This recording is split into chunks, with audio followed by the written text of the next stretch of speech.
اب زوزانا نوی وست پیخونه زوزانا جیکیونه گیردوی جلمیر گیره وڵاتێکی خۆش و بەدە و ئارزەبایەن زۆزانên چایên وڵات کێریên bi berf û duman li pey gul û sosin û peybûn berfîn û sîneman tê berçavan û bêhnawan tijî ji hestên eşqa ax û welat xweya dibin.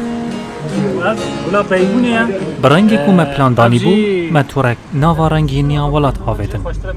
Li kêleka çiyayê cûdî heya devera goyiyan û li wir de jî ber bi geliyê êwil zozanên spîxanê heya çel û berçelan li navçeya Hekarî ya bajarê Colemêrgê. Armanca me ziyaretkirina Munzûr û pîroziya bajarekê ye ku bi sîmbula berxwedanê tê naskirin. Dêrsim herêmeke dîrokî û çandî ye. Dêrsim bajarekê Kurdên Zaza ye ku gelek ji wan bi baweriya Elewîtiyê şaxeke İslamê ye ku hêmanên sofîzmê di nav xwe de dihewîne û xwedan ayîn û baweriyên oliyên cihîne.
Seyd Rıza di sala 1863 de li herêma Dêrsimê hatiye dinê. Ew ji civaka Kurdên Elewî bû xwedî nasnameyeke cuda ya çandî û olî ye. Seyd Rıza yek ji şorojvanên mezrên gelê me ye. Keda xwe da şoroşa fekir û hem welatiyên me Dêrsimê zêde şehîd ketin. Seyd Rıza li sala 1937 de piştî mehkemekirineka Kurd di mijdara 1937 de hat girtin û idam kirin û bi komkujiyeka Dêrsimiyan serhildan bidawî bû.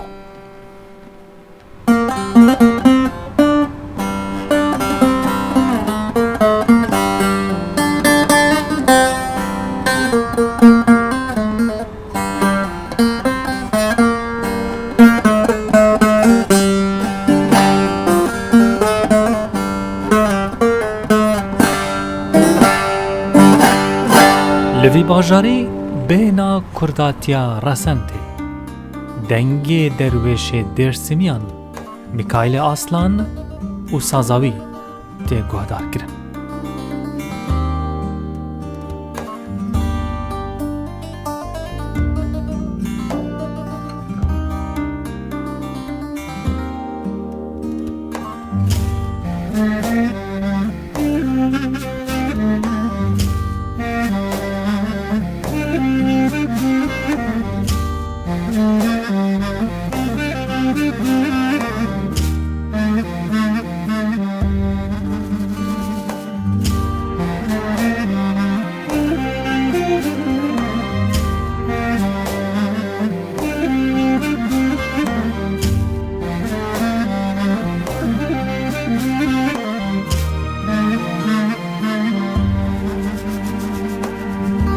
سیران توبی امتا دورشی جدش خسنه شای هوراسانی رو دستور بده مکن چروکا منظور یان جبو ساتی خویابون منظور به باب خوره چوی مکه و لوگرا خوده لور جان دایه لبله ترباوی نخویایه. لبن هر کورکی کانیک آواز زلال درد کبر.